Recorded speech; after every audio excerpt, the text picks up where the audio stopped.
പിതാവിന്റെയും പുത്രന്റെയും പരിശുദ്ധാത്മാവിന്റെയും നാമത്തിൽ ആമേൻ. പരിശുദ്ധാത്മാവേ, എഴുന്നള്ളി വരണമേ. അങ്ങയുടെ വത്സല മണവാട്ടിയായ പരിശുദ്ധ കന്യകാമറിയത്തിന്റെ വിമല ഹൃദയത്തിന്റെ ശക്തമായ മധ്യസ്ഥതയാൽ എഴുന്നള്ളി വരണമേ. ഈശോയിൽ സ്നേഹം നിറഞ്ഞ സഹോദരി സഹോദരന്മാരെ, ഒക്ടോബർ മാസത്തിന്റെ അവസാന ദിവസമായ 31-ാം തീയതി നമ്മൾ ഇന്ന് പരിശുദ്ധ അമ്മയോട് ചേർന്ന് ജപമാല ചൊല്ലി പ്രാർത്ഥിക്കുമ്പോൾ ഇന്ന് പരിശുദ്ധ അമ്മ നമുക്ക് നൽകുന്ന സന്ദേശം, പ്രത്യേകമായിട്ടും ഈ ദിവസങ്ങളിലൊക്കെ നമ്മൾ ഒരുപാട് കാര്യങ്ങളെക്കുറിച്ച് ധ്യാനിച്ചു.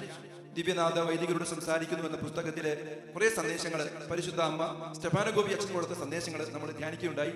അതോടൊപ്പം ഈ രക്ഷാകര രഹസ്യങ്ങളെ കുറിച്ച്, സന്തോഷത്തിന്റെയും പ്രകാശത്തിന്റെയും അതുപോലെ തന്നെ ദുഃഖത്തിന്റെയും മഹിമയുടെ ഒക്കെ രഹസ്യങ്ങൾ നമ്മൾ എന്തിനു വേണ്ടിയിട്ടാണ് ധ്യാനിച്ചത്? യഥാർത്ഥത്തിൽ നമുക്കറിയാം, ജപമാല എന്ന ഈ പ്രാർത്ഥന നമുക്ക് നൽകപ്പെട്ടത് ഒരു വലിയൊരു പ്രതിസന്ധി ഘട്ടത്തിലാണ്. ആൽബിജൻഷ്യൻ പാഷണ്ഡത ഇന്ന് ലോകത്തിൽ നിറഞ്ഞ സമയത്ത് വിശുദ്ധ ഡൊമിനിക്കിനെ പരിശുദ്ധ അമ്മ പ്രത്യക്ഷപ്പെട്ടുകൊണ്ട് പറഞ്ഞു, ജപമാല ചൊല്ലി നിങ്ങൾ പ്രാർത്ഥിക്കണം മക്കളെ. കാരണം നമ്മുടെ രക്ഷയുടെ ഏറ്റവും ആധാരമായിട്ടുള്ളത് ഈശോയുടെ കുരിശിലെ മരണമാണ്. അവിടുന്ന് മനുഷ്യനായിട്ട് അവതരിച്ചു എന്നും അവിടുന്ന് നമുക്ക് വേണ്ടി പാടുപീടുകൾ സഹിച്ചു എന്നും അവിടുന്ന് കുരിശിൽ മരിച്ച് ആ കുരിശിലെ മരണത്തിലൂടെ അവിടുന്ന് പിശാചിനെ പരാജയപ്പെടുത്തിയെന്നും മരണം പൂർണ്ണമായും പരാജയപ്പെട്ട ഒരു വലിയൊരു സന്തോഷത്തിന്റെ ദിനമാണ് കർത്താവിന്റെ കുരിശു മരണം. അതുപോലെ തന്നെ സാത്താൻ പരാജയപ്പെട്ടു, നമ്മുടെ കടങ്ങളൊക്കെ എടുത്തു മാറ്റപ്പെട്ടു, നമുക്ക് വലിയ സ്വാതന്ത്ര്യം കിട്ടിയ ദിനം. പ്രിയമുള്ളവരെ, ഈ കാര്യങ്ങളാണ് ഒരു ക്രിസ്ത്യാനി ഈ ദിവസങ്ങളിലൊക്കെ ആഴമായിട്ട് ധ്യാനിച്ചത്. അതിലൂടെ ഓരോ വ്യക്തിയും നടന്നു നീങ്ങണം. അവന്റെ ആത്മീയ ജീവിതത്തിൽ എന്ന പോലെ ഭൗതിക ജീവിതത്തിലും പ്രതിസന്ധികളൊക്കെ ഉണ്ടാകുമ്പോൾ കർത്താവിലേക്ക് അവൻ നോക്കണം. കുരിശിൽ അവൻ ശക്തി സംഭരിക്കണം, കുരിശിന്റെ ജീവിതം നയിക്കണം, കുരിശിനെ രക്ഷാകരമാക്കി മാറ്റണം. കുരിശു മരണത്തിനപ്പുറത്തുള്ള ആ വിജയം, അതായത് കർത്താവിന്റെ ഉയർപ്പിന്റെ ആ സന്തോഷം ഓരോ വ്യക്തിയുടെയും ജീവിതത്തിൽ ഉണ്ടാകണം. ആത്മാവിൽ കൃപ നിറയണം. പ്രിയമുള്ളവരെ, മാതാവ് ഈ വൈദികർക്ക് വേണ്ടിയിട്ടുള്ള പുസ്തകത്തിൽ നൽകിയിട്ടുള്ള 22-ാമത്തെ സന്ദേശത്തിൽ മാതാവ് എടുത്തു പറയുന്ന കാര്യമുണ്ട്, നിങ്ങൾ എന്റെ വിമല ഹൃദയത്തിന് നിങ്ങളെ തന്നെ പ്രതിഷ്ഠിക്കണം. മാതാവ് ഫാത്തിമയിൽ പ്രത്യക്ഷപ്പെട്ടപ്പോൾ എടുത്തു പറഞ്ഞ കാര്യമാണ്, എന്റെ വിമല ഹൃദയത്തിന് ലോകത്തെ നിങ്ങൾ സമർപ്പിക്കണം. റഷ്യ പരിശുദ്ധ അമ്മയുടെ വിമല ഹൃദയത്തിന് പ്രതിഷ്ഠിക്കപ്പെടണം. നിർഭാഗ്യവശാൽ അങ്ങനെ ഒരു സംഭവം ഉണ്ടായില്ലേ? നമ്മളിന്ന് കാണുന്നുണ്ട്. ഒരുപാട് അസ്വസ്ഥതകൾ അതുമൂലം ലോകത്തിലുണ്ടായി. പ്രിയമുള്ളവരെ, നമ്മുടെ വ്യക്തി ജീവിതം, നമ്മുടെ ഹൃദയങ്ങൾ, നമ്മുടെ കുടുംബം, നമ്മുടെ രാജ്യം, ലോകം മുഴുവനും ഈ അമ്മയുടെ വിമല ഹൃദയത്തിന് പ്രതിഷ്ഠിക്കപ്പെടണം. കാരണം പരിശുദ്ധ അമ്മ അതിലൂടെ നമുക്ക് വലിയ സംരക്ഷണം ഒരുക്കുന്നുണ്ട്. അമ്മയുടെ വിമല ഹൃദയം നമുക്ക് വലിയ രക്ഷയുടെ സംഗീതമാണ്. ഈശോയിലേക്ക് നമുക്ക് അടുക്കാനുള്ള ഏറ്റവും സുനിശ്ചിതമാണ്. പ്രിയമുള്ളവരെ, നമ്മുടെ ക്രിസ്തീയ ജീവിതം ആരംഭിക്കുന്നത് മാമോദീസായിലാണ്. മാമോദീസായിലൂടെ ഒരു ദൈവത്തിന്റെ സൃഷ്ടിയായ മനുഷ്യൻ ദൈവത്തിന്റെ മകനായിട്ട് മാറുന്നു, മകളായിട്ട് മാറുന്നു. എന്ന് പറഞ്ഞാൽ ദൈവത്തിന്റെ കൃപ ആ വ്യക്തിയിൽ വന്ന് നിറയുകയാണ്. കൂദാശയാണ് നമുക്കറിയാം മാമോദീസ എന്ന് പറയുന്നത്. ആ കൂദാശയിലൂടെ നമ്മൾ ദൈവത്തിന്റെ മക്കളായിട്ട് മാറുന്നു. അതിനപ്പുറം ദൈവത്തിന്റെ ഛായ നമ്മുടെ ഹൃദയത്തിൽ പതിക്കുകയാണ്. എന്നാൽ ഓർക്കണം, മാമോദീസ സ്വീകരിച്ച വ്യക്തികള് പാപത്തിൽ വീണ് കഴിയുമ്പോൾ നൽകപ്പെട്ട ദൈവത്തിന്റെ ഛായ നഷ്ടപ്പെട്ട് ആ ദൈവിക ഛായ വികലമായി പോകുന്ന ഒരവസ്ഥയുണ്ട്. അതാണ് ഇന്ന് ലോകത്തിൽ നമ്മൾ കണ്ടുകൊണ്ടിരിക്കുന്നത്. നമുക്ക് നൽകപ്പെട്ട ദൈവത്തിന്റെ ഛായ നമുക്ക് നഷ്ടപ്പെട്ടു പോയോ എന്ന് തിരിച്ചറിയണമെങ്കിൽ നമുക്ക് ദേഷ്യം വരുമ്പോൾ നമ്മൾ പോയി ഒരു കണ്ണാടിയുടെ മുന്നിൽ നോക്കിയാൽ മതി. നമ്മുടെ മുഖത്ത് നമ്മുടെ ഭാവങ്ങൾ, നമ്മുടെ ഉള്ളിലുള്ള ആ ഒരു അസ്വസ്ഥതകളൊക്കെ അവിടെ പ്രകടമാകും. എന്ന് പറഞ്ഞാൽ പിശാച് നമ്മുടെ മേലെ ആധിപത്യം സ്ഥാപിച്ചു. നമ്മൾ പാപത്തിന്റെ അടിമത്തത്തിലേക്ക് പോയി. യോഹന്നാന്റെ സുവിശേഷത്തിന്റെ 8-ാം അധ്യായം 34-ാം തിരുവചനത്തിൽ വായിക്കുന്നത് പോലെ, പാപം ചെയ്യുന്നവൻ പാപത്തിന്റെ അടിമയാണ്. അവൻ നയിക്കപ്പെടുന്നത് ദൈവത്തിന്റെ ആത്മാവിനാലല്ല, പിശാച് അവനെ നയിക്കുന്നു. അതാണ് റോമാലേഖനത്തിന്റെ 8-ാം അധ്യായം 14-ാം തിരുവചനം നമ്മൾ വായിക്കുന്നത്. അവിടെ ഇപ്രകാരമായി, ദൈവാത്മാവിനാൽ നയിക്കപ്പെടുന്നവരെല്ലാം ദൈവത്തിന്റെ പുത്രന്മാരാണ്. ഈ ദൈവത്തിന്റെ ആത്മാവിനാൽ നയിക്കപ്പെടൽ ആരംഭിച്ചത് മാമോദീസായിലാണ്. മാതാവ് പറയാണ്, ഒരു മകൾ അല്ലെങ്കിൽ പാപം ചെയ്ത് കഴിയുമ്പോൾ ഈ ദൈവത്തിന്റെ ഛായ നഷ്ടപ്പെടുന്നു, ദൈവത്തിന്റെ ആത്മാവ് അവന് നിർജീവമായി പോകുന്നു, അവന്റെ ജീവിതം മുഴുവൻ പിശാച് ഏറ്റെടുക്കുകയാണ്. അങ്ങനെ നമ്മളെ ചുറ്റുപാടും നോക്കാം, എന്തോ ഒരു അസ്വസ്ഥത ലോകത്തിൽ, കുടുംബ ജീവിതത്തില്, മക്കളുടെ ജീവിതത്തില്, ഒരു ക്രിസ്ത്യാനിയുടെ ജീവിതത്തില് ഒരുപാട് അസ്വസ്ഥതകളുണ്ട്.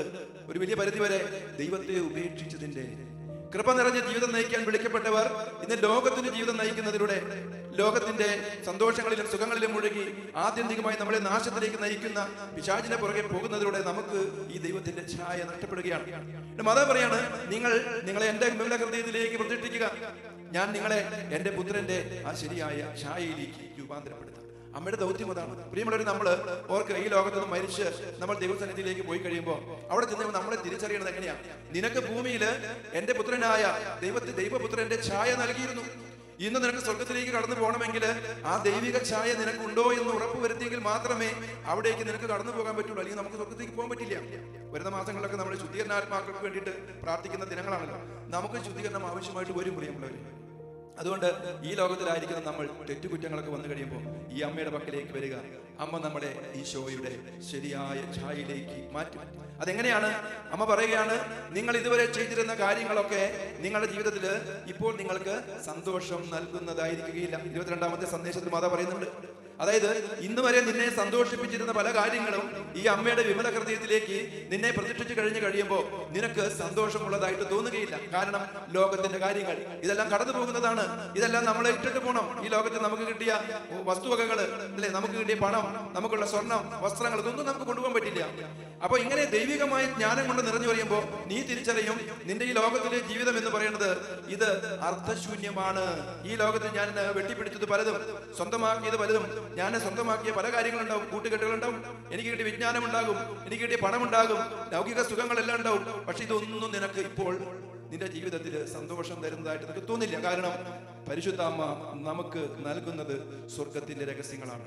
സ്വർഗം സ്വന്തമാക്കാൻ നിനക്ക് വേണ്ടത് അവിടെ നീ നിക്ഷേപം കൂട്ടണം. നിന്റെ ഹൃദയം നീ അവിടെ ഉറപ്പിക്കണം. ലോകത്തിൽ നിന്നെ പലപ്പോഴും തളച്ചിട്ടിരിക്കുന്ന ലോകത്തിന്റെ ഒരുപാട് വ്യാമോഹങ്ങളുണ്ട്, ആഗ്രഹങ്ങളുണ്ട്, അഭിലാഷങ്ങളുണ്ട്, സുഖങ്ങളുണ്ട്. നീ അതെല്ലാം ഉപേക്ഷിച്ച് നീ അമ്മയുടെ വിമല ഹൃദയത്തിൽ നിന്നെ പ്രതിഷ്ഠിച്ചു കഴിയുമ്പോൾ പരിശുദ്ധ അമ്മ നിന്നെ പുത്രനായ ഈശോയുടെ ശരിയായ ഛായയിലേക്ക് രൂപാന്തരപ്പെടുത്തും. ഞാൻ നിങ്ങൾക്കൊരു കാര്യം പറഞ്ഞു തരാം. നമ്മളൊക്കെ കുഞ്ഞുങ്ങളായിരിക്കുന്ന കാലത്ത് ജനിച്ച ഏതാനും ദിവസങ്ങൾ കഴിയുമ്പോൾ ഈ കുഞ്ഞുങ്ങളെയൊക്കെ കുളിപ്പിക്കാനായിട്ട് ഒരു പ്രായം ചെന്ന അമ്മച്ചിയെ വീട്ടിൽ കൊണ്ടുവരാറുണ്ട്. ഇന്ന് അങ്ങനെ ഉണ്ടോ എന്ന് എനിക്കറിയില്ല. അപ്പോൾ ഈ അമ്മച്ചി എന്ത് ചെയ്യും? അമ്മച്ചി പറമ്പിലേക്ക് ഇറങ്ങിയിട്ട് പോയി ഒരു പാള എടുത്തുകൊണ്ട് വരും. നല്ല മനോഹരമായ വൃത്തിയുള്ള ഒരു പാള. ആ പാള കമുകിന്റെ പാള അത് കൊണ്ടുവന്ന് വെട്ടി വൃത്തിയാക്കി ആ കുഞ്ഞിനെ ആ പാളയിൽ കിടത്തി ആ കുഞ്ഞിന്റെ ശരീരത്തിൽ മുഴുവൻ നല്ല എണ്ണ തേക്കി. എന്തിനു വേണ്ടിയിട്ടാണ്? നമ്മളൊക്കെ ജനിച്ച സമയത്ത് പലപ്പോഴും നമുക്ക് വലിയ ഷേപ്പൊന്നും ഉണ്ടായിരുന്നില്ല. നമ്മുടെ തലയൊക്കെ വല്ലാത്തൊരു ഷേപ്പിലായിരുന്നു. അപ്പോൾ ഈ അമ്മച്ചിയുടെ കാര്യം എന്ന് പറഞ്ഞാൽ അമ്മച്ചി ഈ കുഞ്ഞിനെ ഈ എണ്ണയൊക്കെ ഉപയോഗിച്ച് വളരെ മൃദുവായിട്ട് ഒഴിഞ്ഞ് തിരുമി ഒരു മനുഷ്യന്റെ രൂപത്തിലേക്ക് ആക്കിയെടുക്കുകയാണ്. നമ്മുടെ തലയുമേറ്റൊക്കെ ഉറച്ചിരുന്നില്ല, അത് പിന്നീട് ഒരു മനുഷ്യന്റെ രൂപത്തിലേക്ക് ആക്കിയെടുക്കുകയാണ് ചെയ്യുന്നത്. അപ്പം പ്രിയമുള്ളവരെ, അമ്മ പറയുകയാണ്, നമ്മൾ പാപം ചെയ്ത് കഴിയുമ്പോൾ ദൈവത്തിന്റെ ഛായ നമുക്ക് നൽകപ്പെട്ട ദൈവകൃപയൊക്കെ നഷ്ടപ്പെട്ട് നമ്മൾ വല്ലാത്തൊരു അവസ്ഥയിലേക്ക് പോയി, ചുരുക്കി പറഞ്ഞാൽ പിശാചിന്റെ ആ ഒരു ഛായയിലേക്ക് മാറിയിട്ടുണ്ടാകാം. അങ്ങനെ ഒരു അവസ്ഥയുള്ള ഒരു വ്യക്തിക്ക് അങ്ങനെ ജീവിതത്തിൽ നമ്മളായിട്ട് മാറിയിട്ടുണ്ടെങ്കിൽ നമുക്ക് സ്വർഗ്ഗത്തിലേക്ക് പോകാൻ പറ്റില്ല. ഈ അമ്മ പറയുന്നു, നിന്നെ ഞാൻ ഈശോയുടെ ശരിയായ ഛായയിലേക്ക് ഞാൻ മാറ്റിയെടുക്കും എന്ന് പറഞ്ഞാൽ നിന്റെ ജീവിതം മുഴുവൻ മാറ്റാനായിട്ടുള്ള ശക്തി നീ എന്റെ വിമല ഹൃദയത്തിന് നിന്നെ തന്നെ പ്രതിഷ്ഠിച്ചു കഴിഞ്ഞപ്പോ നിനക്ക് ലഭിച്ചിട്ടുണ്ട്. അപ്പോൾ ആ 2-3 കാര്യങ്ങൾ മാതാവ് പറയുകയാണ്. ഇങ്ങനെ ഈ പ്രാർത്ഥന ചൊല്ലി, ജപമാല ചൊല്ലി പ്രാർത്ഥിച്ച് ഈശോയുടെ രക്ഷാകര രഹസ്യങ്ങളെ കുറിച്ച് ധ്യാനിച്ച ഒരു വ്യക്തി, അമ്മയുടെ വിമല ഹൃദയത്തെ പ്രതിഷ്ഠിച്ച ഒരു വ്യക്തി, ആ വ്യക്തിയുടെ ജീവിതത്തിൽ ഒരു പുതിയ ജീവിതാനുഭവം അമ്മ കൊടുക്കും എന്ന് പറയുകയാണ്. എന്ന് പറഞ്ഞാൽ പരിശുദ്ധ അമ്മയ്ക്ക് ഉണ്ടായതുപോലുള്ള ഒരു ജീവിതാനുഭവം, പരിശുദ്ധ അമ്മ കടന്നുപോയ അനുഭവങ്ങളൊക്കെ നമ്മുടെ ജീവിതത്തിലും ഉണ്ടാകും. പലപ്പോഴും ചിലപ്പോൾ വേദനിപ്പിക്കുന്നതായിരിക്കും, പക്ഷെ നമ്മളെ ആത്യന്തികമായി സ്വർഗത്തിലേക്ക് നയിക്കുന്ന ആ വലിയ കാര്യങ്ങൾ. രണ്ടാമത് മാതാവ് പറയാ, ഞാൻ നിനക്ക് ഒരു പുതിയ ചിന്താരീതി തരും. പരിശുദ്ധ അമ്മ ചിന്തിക്കുന്നത് പോലെയും ഈശോ ചിന്തിക്കുന്നത് പോലെയും ചിന്തിക്കാനായിട്ട് നീ തുടങ്ങും. എന്ന് പറഞ്ഞാൽ അമ്മയുടെ ആ ഹൃദയത്തിന്റെ അവസ്ഥകൾ, അമ്മ കടന്നുപോയ അനുഭവങ്ങൾ നമ്മുടെ ജീവിതത്തിൽ ഉണ്ടാവും. പലതും പുതിയ രീതിയിൽ ചിന്തിക്കാനായിട്ട് നമുക്ക് സാധിക്കും. പിന്നെ മൂന്നാമതൊരു മാതാവ് പറയാണ്, ഞാൻ നിനക്ക് ഒരു പുതിയ കാഴ്ചപ്പാട്, ലോകത്തെ കുറിച്ചുള്ള ഒരു കാഴ്ചപ്പാട് ഞാൻ നിനക്ക് തരും. അപ്പൊ ഈശോ കാണുന്നത് പോലെയും പരിശുദ്ധ അമ്മ കാണുന്നത് പോലെയും ലോകത്തെ കാണാൻ തുടങ്ങി. ഇന്ന് വരെ നമ്മൾ ഒരുപാട് കാര്യങ്ങൾ കുടുംബജീവിതത്തിൽ ചെയ്തിട്ടുണ്ടാവും. ചിലപ്പോൾ പ്രാഗീയ നേർന്നൊക്കെ ആയി ചെയ്തിട്ടുള്ളത്. എത്രയോ ജോലികൾ നമ്മൾ ഒരു ദിവസം ചെയ്യുന്നു. എന്നാൽ ഓർത്തു നോക്കുക, ഈ ജോലികളൊക്കെ നല്ല നിയോഗത്തോടു കൂടെ, പ്രാർത്ഥനയോടുകൂടെ നമ്മൾ ചെയ്തിട്ടുണ്ടോ? നിയോഗം വെച്ച് നമ്മൾ വലുതും ചെയ്തിട്ടുണ്ടോ? മാതാവ് പറയുകയാണ്, എന്റെ വിമല ഹൃദയത്തിലേക്ക് പ്രതിഷ്ഠിച്ച ഓരോ വ്യക്തിയും ജപമാല ചൊല്ലി പ്രാർത്ഥിച്ച് പരുവപ്പെട്ട ഒരു വ്യക്തി, ആ വ്യക്തിയുടെ ജീവിതത്തില് ഓരോ കാര്യങ്ങളും ആ വലിയ നിയോഗത്തോടുകൂടി. പ്രിയമുള്ളവരെ, കൊച്ചു ത്രേസ്യ പുണ്യവതിയൊക്കെ ഇങ്ങനെ ചെയ്തിരുന്നു അല്ലെ? കോൺവെന്റിന്റെ വരാന്തയൊക്കെ വൃത്തിയാക്കുമ്പോൾ കൊച്ചു ത്രേസ്യ പ്രാർത്ഥിച്ചിരുന്ന എങ്ങനെയാണ്? എന്താണ്? ഈശോയെ ഞാനീ ചെയ്യുന്ന കൊച്ചു പ്രവൃത്തിയുടെ യോഗ്യതയാൽ ഒരു ആത്മാവിനെ കൂടി ശുദ്ധീകരണ സ്ഥലത്ത് നിന്നും സ്വർഗത്തിലേക്ക് സ്വീകരിക്കണമേ എന്ന്. നമ്മുടെ ജീവിതത്തിലും നമ്മൾ കടന്നു പോകുന്ന ഓരോ വഴികളും നമ്മൾ ചെയ്യുന്ന ഓരോ പ്രവൃത്തികളും പ്രിയമുള്ളവരെ നിയോഗത്തോടു കൂടി ആയിരിക്കണം. ഈശോ ലോകത്തിലേക്ക് വന്നത് ഒരു നിയോഗമുണ്ടായിരുന്നു, എന്നെയും നിന്നെയൊക്കെ രക്ഷിക്കാൻ വേണ്ടിയിട്ട്. ദൈവപിതാവിന്റെ ആ പദ്ധതി, ആ തിരുവിട്ടമാണ് ഈശോ ചെയ്തത്. പരിശുദ്ധാത്മാവ് ചെയ്തത് ഇതാ കർത്താവിന്റെ ദാസി എന്ന് പറഞ്ഞുകൊണ്ട് യോസേഫ് പിതാവ് അതാണ് ചെയ്തത്. എന്താണ്? ആ ദൈവത്തെ കുറിച്ച് ചിന്തിച്ചത്, സ്വപ്നം കണ്ടു, എന്താ ദൈവഹിതം പൂർത്തിയാക്കാൻ പരിശ്രമിച്ചു.